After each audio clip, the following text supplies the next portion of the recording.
G'day and welcome to Inforunners. I'm Execute. This is part 2 of our interview with Sandi Roberts, where in the first part we kind of talked more about the origins of Star Citizen. This second episode's more about generalized Star Citizen questions. He's Algared. Let's execute. So sit down, put your feet up, rest a spell, and enjoy this second half as much as we did. Take care. All right, so I think we'll move on a bit then. So tell us what your intent of the next great Starship was, because that was your brainchild, I believe, yeah? Yeah, it was. I mean, I just wanted to involve the community as much as possible. And I also wanted to, we were struggling to find staff. Yep. And just get a team going. So this was back before Frankfurt came in. So you're talking about trying to find cry engineers, essentially, yeah? Yeah. And it's very technical, right? It's very difficult. So I just wanted to get more awareness out there for it and see if there were some people who did modding or who could use the engine. And that was just, you know, I had to put my producer hat on and my branding hat on, and I called Alienware, and I was calling all these people for sponsorship, and Dan Giesling actually helped me out with some like production people to do that kind of show. I mean, it's difficult to make a show about that interesting, right? Virtual starships. Yeah. Yeah, exactly. I think you might know now what you didn't know back then is like the community is really into all that nerdy stuff. I still see I'm thinking of a particular developer that works with the guy on Quantum Algared, not the main dude, not Tony Zerovic, but his underling. I forgot his name, but on I can't remember. I don't know his name. I really don't know his name. But he basically, like, everyone got really excited when they brought the Quanta up and just had the special effects. And he's just sitting there going, I don't get it. I don't get it. Why are they cheering? Like he, you know, and I just, little things like that all the time that we get really excited about. I always find that quite funny. Yeah, we love all the little details, which is still something I love about this community. Yeah, so it's Starship was a very fun project to do. It was a little chaotic because I was doing all of it, but it actually requires a lot more people than just me. Yeah. So. Yeah. I actually remember way back when you told me about the next one was gonna be the next great Star Marine. That was the last time I think you and I talked. It's been that long. And I assume that didn't come about because you didn't need more people. I don't know. Why did that end? Do you know? Can you tell us why that didn't come about? I think then we had the UK office came on board, and that came with a lot of people. So that was a real help too. And then we also, I can't remember if a couple of video game companies folded in Frankfurt. Right. Or there was a reason that we got quite a few staff in Frankfurt. So Crytek didn't pay their staff for 2.5 months, and so you actually got people directly from Crytek, the people that actually made the engine. They came over, and that's really where it kicked off. At least that's our recollection from the outside looking in. Yeah, I mean, because I know that there was like legal stuff or stuff where we weren't allowed to poach people or do things like that. But yeah, once they hadn't been paid for a certain amount of time, they wanted to leave of their own accord, obviously. Yeah. Now, the London office coming off so strongly, that was partly because of Aaron's company more or less moved across, or elements of Aaron came with a whole group of people to a lot of his team. Yeah. And he used to work on the Lego games, from memory. Yeah, he used to work at TT Fusion. So I've got a couple of questions here about the next great Starship before we move on. So if the next great Starship was made today, what do you think it would look like? So if they made a season 2, what do you think it would be like? I think we'd have quite a few more entries, actually.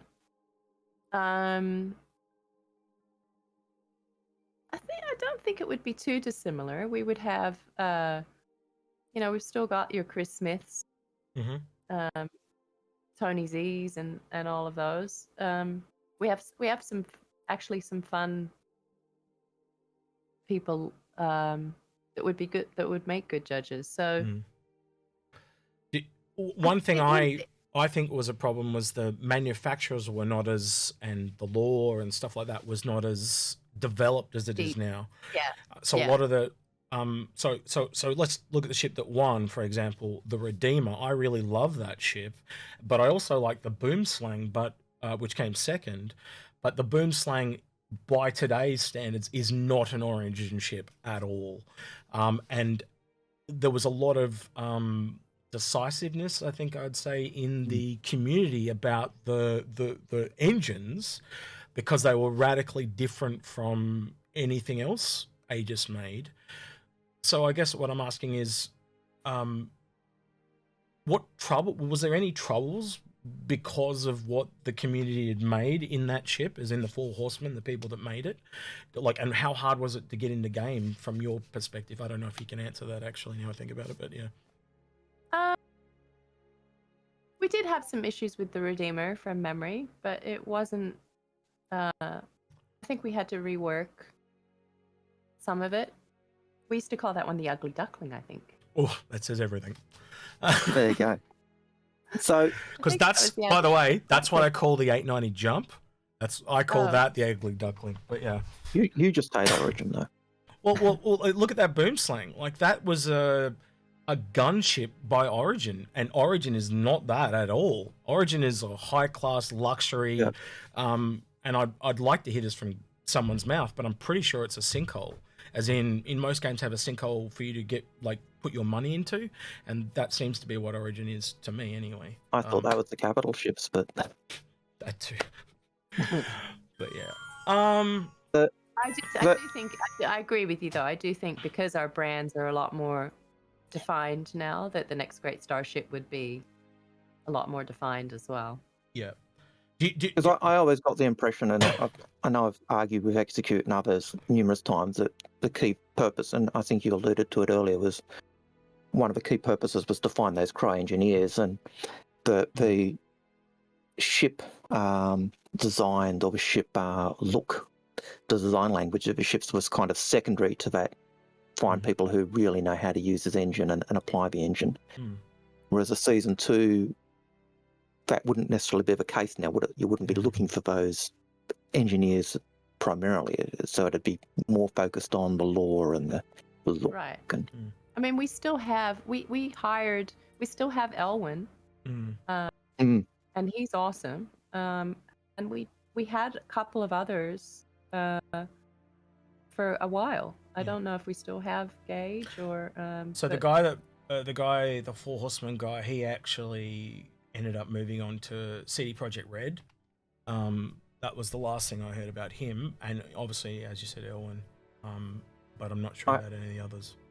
I can still remember Elwyn from Next Great Starship, and they were talking about one of the designs, and he was saying, "Oh, these were the preliminary sketches I did," and he had it seemed like 50 of them, where he was just saying, trying to visualize what his item was going to be, and you could just see that design process of him working through and then applying it to engine as well, which was definitely a good pickup. I do. I think it served its purpose for that time. It was. We got some staff. We got some more awareness. We involved the community. It was.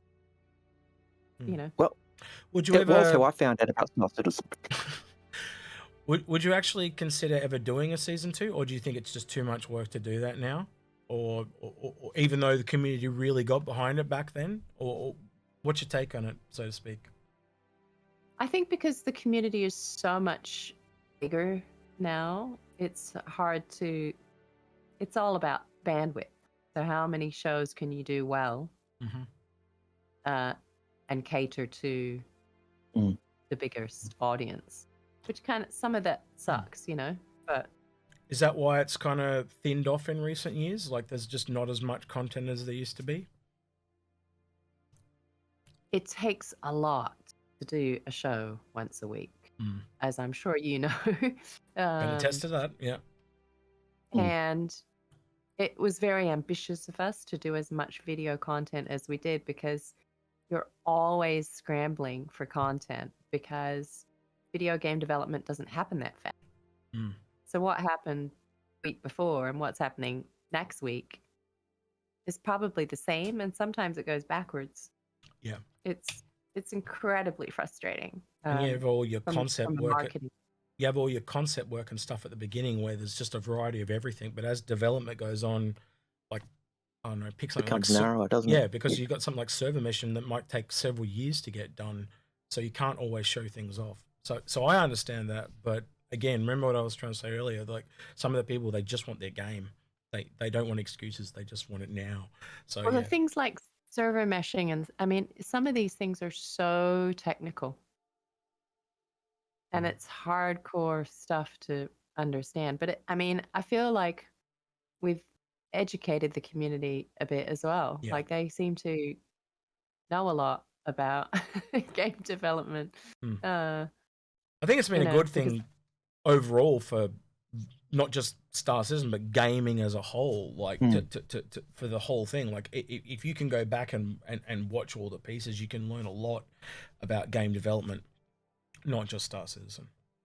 Because it's just usually it's with so many years of development before we even see it. I know there's games you see them mentioned, and then 5 years later you kind of get the beta, and all the rest of it behind closed doors. Whereas Star Citizen, we've had that in your face time information being given regularly. So it has opened the doors for us. So I like that. So I got a question here that says, we used to hear a lot about feature creep back in the day, but not so much any longer. How many times, to your knowledge, did the scope of the game change? Obviously more and more money came in, so how many times would you say it's kind of increased in scope? I don't think it's increased I think it's literally been since about 2015. I don't think I think there was that initial flurry of, I mean, over-promising. I'm not a developer, so I don't want to speak out of school, but from a marketing perspective, it felt like over-promising. But once that initial crowdfund had stopped, I think everybody had a breather and went, hold on, now we're gonna make these it. things need, yeah. And I don't think there was anything, what do you call it? Like, malicious is a bit of a strong word, but nobody was trying to like do something bad or fool people or it's just you're in the middle of this crowdfund and you're surprised that it's gone so well, and I don't think people thought some of those things through, like unlocking this star system, that star system, and then you're like, hold on a minute. I mean, from my perspective, from marketing, I didn't know what that entails. So I'm like, okay, sure, right? Because I'm not a developer, so I'm not there thinking, oh, well, it takes 10 years to do. But I don't think we did anything, like when the UK office came on, and even probably Frankfurt, there was no talk of like expanding or adding extra features. But I think publicly it took a while for people to stop talking about it. Yeah. No, so what was it? Question. I think it was about about 60 million is when you stopped, yeah? That was the last funding goal that I remember. So the last stretch goal. Yeah.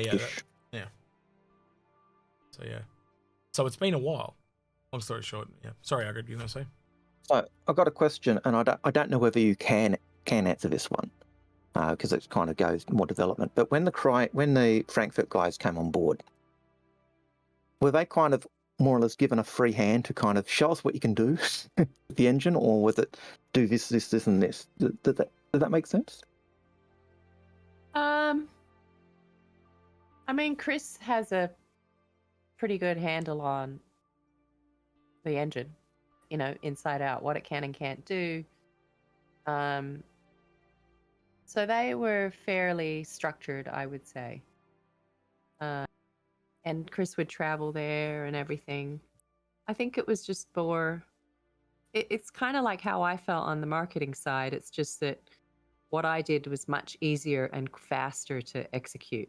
So if you make mistakes, True. it's much easier to reiterate and like do it better.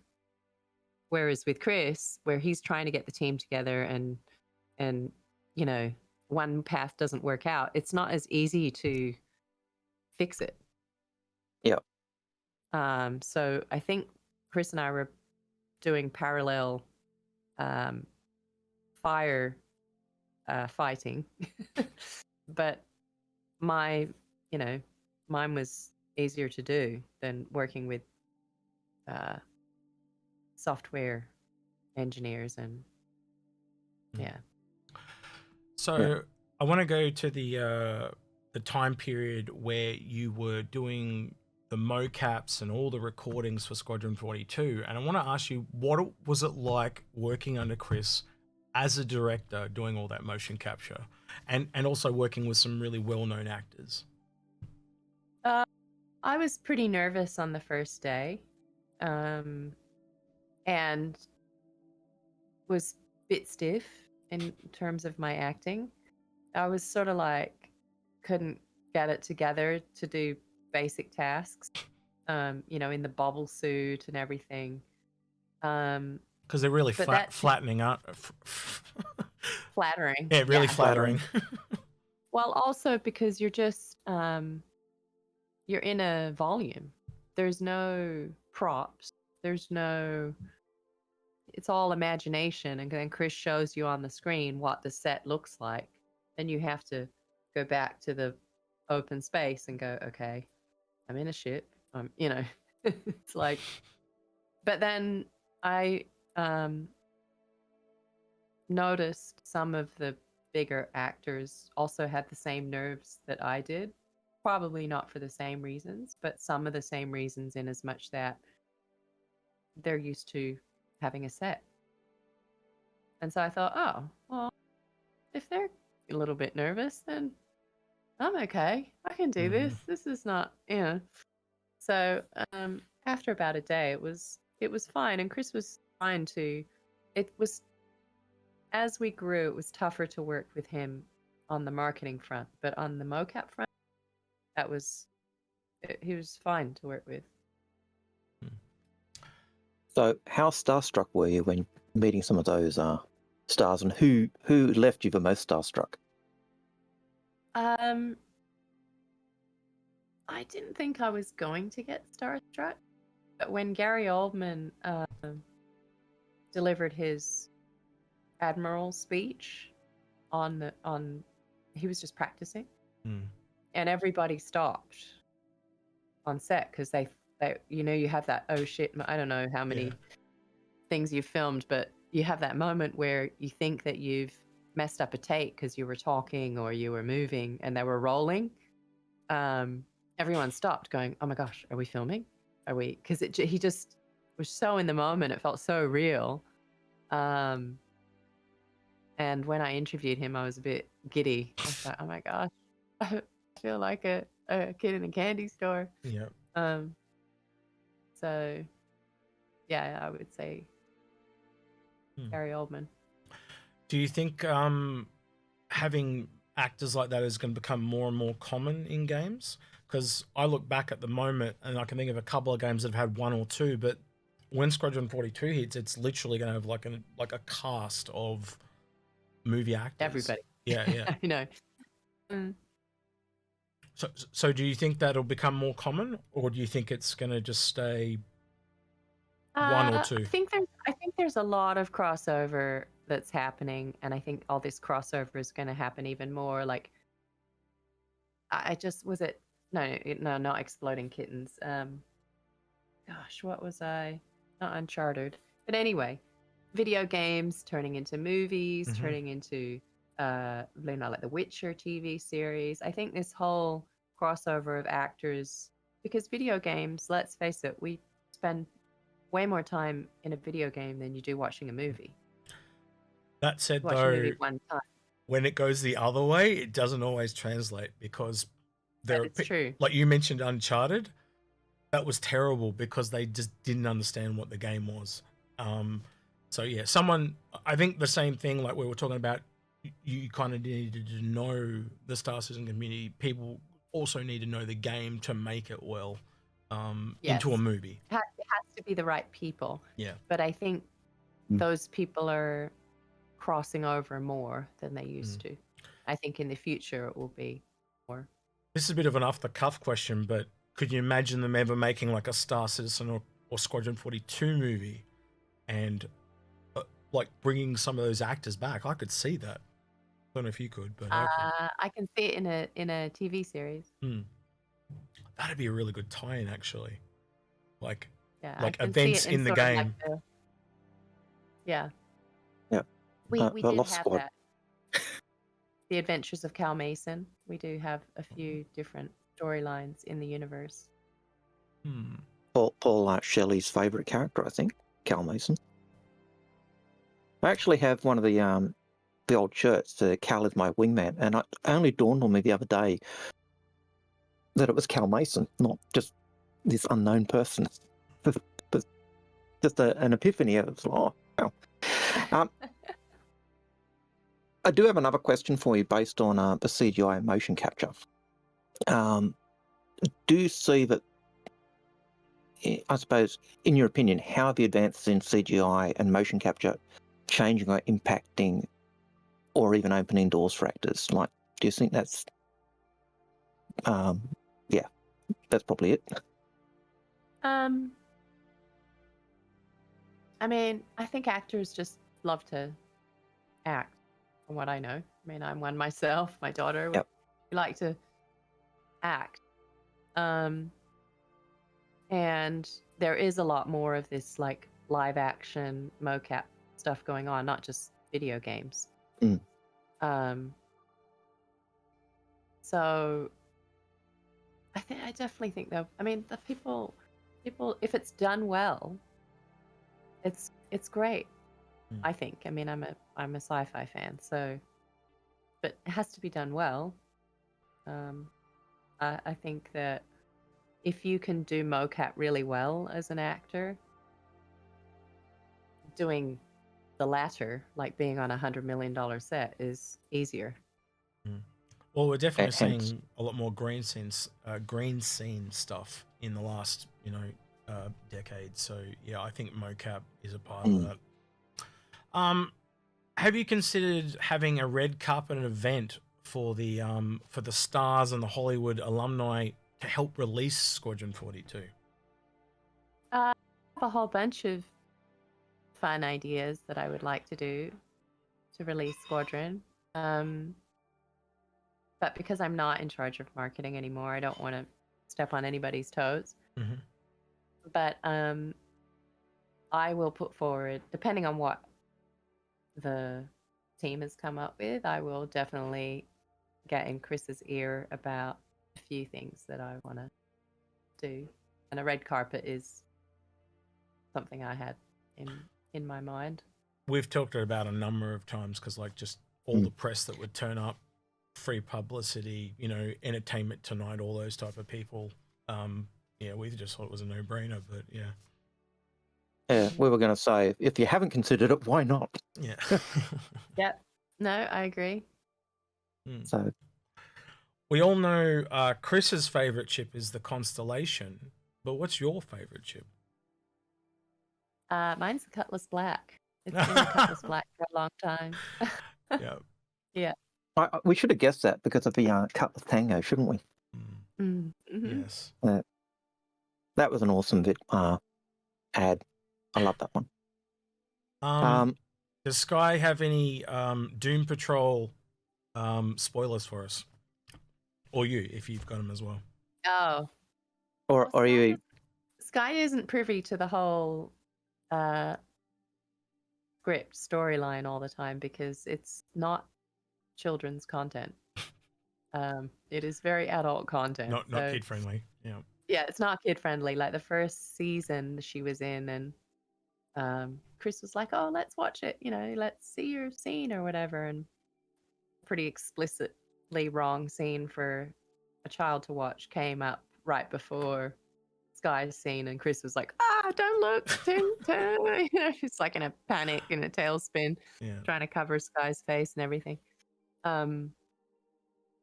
But she is, we think, going to play an extra character this season. So that's going to be interesting. 2 different people. Oh, Yep. okay. So I suppose that's a question. You're not in the West Coast at the moment, are you? No, we're in Atlanta. And that's because of Doom Patrol, is that right? Sky's filming Doom Patrol. And Chris, I can't remember if I asked it before the show or in the video. He's in and Chris is in. Chris is in Manchester. My younger daughter's in LA. I'm here with Sky in Atlanta. So there you go. Yep. Which raises another question. Given the busy schedules of you all, how often do you girls and Chris get to play Star Citizen or any other games together? Oh, well, when we play games together, Chris is very feisty. So, and at the moment, his game is Elden Ring. As I remember when I think I was pregnant with Sky, he would play Dark Souls. Dark Souls? Yep. Souls? It's a similar style of game to Elden Ring. Yeah. Yeah. And it would drive me crazy because of the howling, that shrieking sound. I'm like, stop it, turn it off. So the girls play that with him a little bit, and like the little one gets on and finds ways to, well, not cheat, but shortcut it, because Chris isn't very good at it, playing the game. He's not very good at like defeating the bosses and things like that. So we sort of play with him a little bit, that game. But you humour him? Yeah, exactly. We all play Valheim. At least we played a lot of that last year. I do like Valheim. I suck at it, but I do like it. I probably like Chris, And then the times that we play Star Citizen, the little one, Rain, she reams Chris about all the bugs. That was actually going to be a follow-up question. Yeah, we've heard the girls giving Chris critical feedback, like the NPCs standing on chairs, etc. Do you think the girls are still keep giving him feedback? They're very good at giving feedback, actually. And then Chris gets all miffy and he starts firing out emails to people saying, "Why are NPCs standing on tables? Why is this happening? Why is that happening?" So I should probably get the girls to play it more. So which of the girls actually, according to one of the stories I heard, one of the girls took Chris to task over being ashamed of having so many bugs? That's our younger one, Rain. Yeah, she's very. If she doesn't like something, she's, Was it also Rain who Chris killed because he was too slow at driving, or? Yeah, no, he froze her. Yeah, I guess they didn't have enough fuel to get back. He didn't prepare properly. I have a feeling it was vengeance on, she'd given him feedback, so Chris was a bit slow. Probably it's subconscious. He's so competitive like that. He would be the dad on the soccer field taking down 4-year-old kids to win. He's very. Do you guys actually get to play multi-crew much together, like working together in the spaceship and stuff? Because that's a big part of this game, is actually the whole crew aspect. That's where you have to do what Chris says, or else. So Chris is the captain. Okay. Yeah, exactly. Yeah. It's quite funny. And then Sky likes to cause trouble. She's very mischievous, and that drives Chris crazy. Have you ever seen the video of Linus Tech Tips where he just like crashes the ship into the ground, like it just kills morphologists? And it's awesome. I was gonna say maybe we should get Rain to be the captain, so Chris can get a feel of what it's like to be a crew member. I think Yeah, that would exactly. be interesting. I'd watch that video. Let's just put it that way. Oh, my camera is freezing again. Sorry. Yes, your camera has frozen. Who is the best pilot, and who is the best FPS player in the family? I think Sky's the best FPS player. She's really good at it. Who's the best pilot? Who's the best pilot? We all have our ups and downs, but I would say that Sky probably wins that too. She's very good at like she'll keep doing it and she'll get really good at it quickly. Chris does the same, but he's not as fast as she is. That's because he's old. He's like me. I think he's what, 54. Don't tell him that. He No, doesn't know. it's older. No, the reflexes are getting slower. Someone- you know, If someone was going to tell me I was this old before I saw Star Citizen, I would be really surprised. I started following the game when I was 29. So yeah, that tells you how old I am now too. So yeah.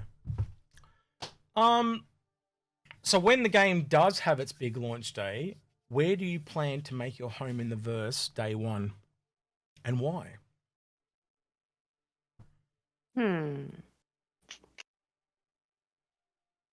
That's a good question. I'm assuming it'll be somewhere pirate related, yeah? Yeah, well, because the thing is, like me in real life, Chris likes to stay in one place. I like to explore everything, and I like to explore. So even though I love the Cutlass Black and I want to do pirate things, I still like to. I've got a bit of Sky too. I'm a bit mischievous where I want to go to all the other places Yeah. and see things. So I think I might, make more than one home if I can. so Carrick or Odyssey?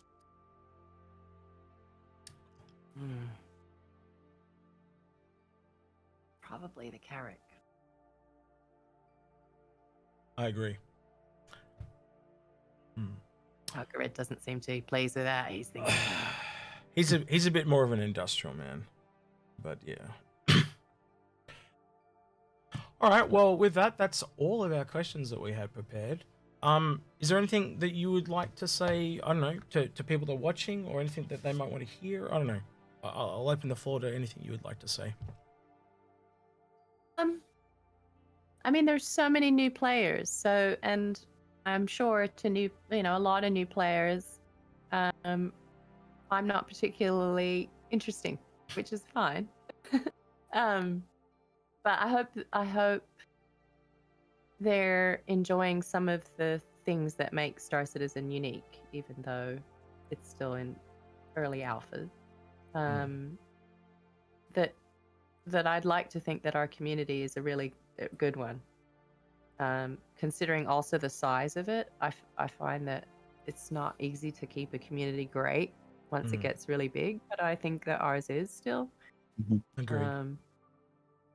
And I have made so many friends on a personal front. Likewise. From Star Citizen, and I think that's really special. It's and you can spend $40 and that's it. Yes, you can, Algared.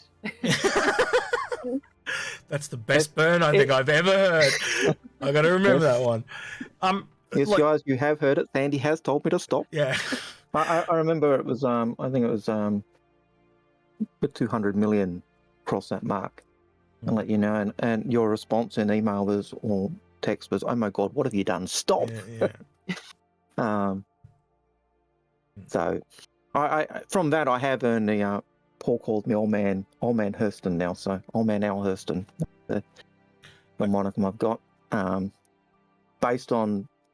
At the time, I was, "Oh, what's the reward? What's the reward for crossing that?" And you said, "Oh, what do you want, Hurston?" And I said, "Oh no, but script wind it." But that's why I've got the old man Al Hurston line now. So there you go. do you like it when you go to an event, Sandy, and you just kind of walk into a room and it's unlike a normal party? A normal party, you kind of got to like search through and kind of know people. But when you get to a bar citizen or an event or a citizen con, everyone is into the same thing. And that's one of the things I like about when I go to events. Is that something that is appealing to you when you go to something like that?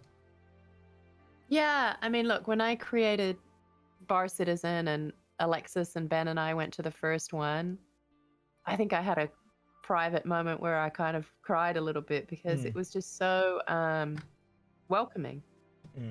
And there was no awkward, like, yes, I know that I founded the company with Chris, but even aside from that, I just saw all of these people just, whenever somebody came in, they were like, hey, how's it going? What ship? You know, people had a common ground and it just was so nice. And, you know, I mean, I'm good friends with Batgirl, who...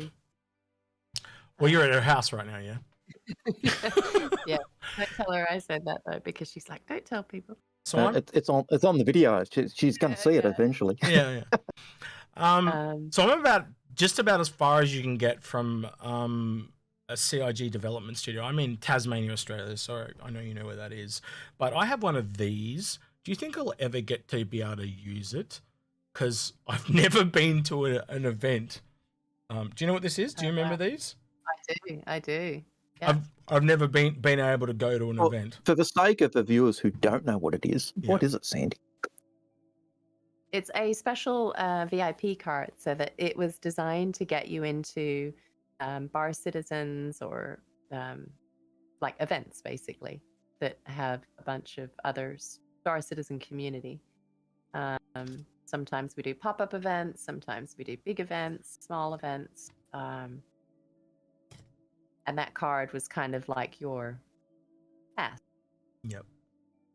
So I remember at the PAX Australia when we had the list, and we had that list. It didn't always work. That got you at the front. I think there were married people who got, you're at the front, because I was one of the gophers there, and we would shuffle people around. But yeah, that was the goal of it, wasn't it? To give you that early access or early admittance. So yeah, hopefully give Chris a bit of a shove and we get you back down under sooner rather than later, because yeah, I'd like to hang out again. It's been too long. And he did say that on national TV, 100 million he'd be back. So that's right. Yeah. And someone's got to hold you guys to that, right? Yeah. All right, well, thank you for joining us, Sandy. It's been really great having you. Lots of good information. Good to catch up. If you like this type of video, subscribe. If you want to go the extra mile on Patreon. Is there anything else you want to add, Algared? We read every comment, so please leave your comments down below. If you have any other questions you'd like to ask them. Who knows? Sandy may actually read them and answer them. Yeah, but so if not, we will try. Yeah, if you've got time, Sandy, you can jump in the YouTube comments and maybe answer some questions from people. But yeah, that's entirely up to you. All right. I hope you guys enjoyed this video. Thanks for joining us, Sandy, and it's been great having you. And he's been Algared. I've been Execute. And we'll catch you in the next one. And that's been Sandy. Great. Thank you.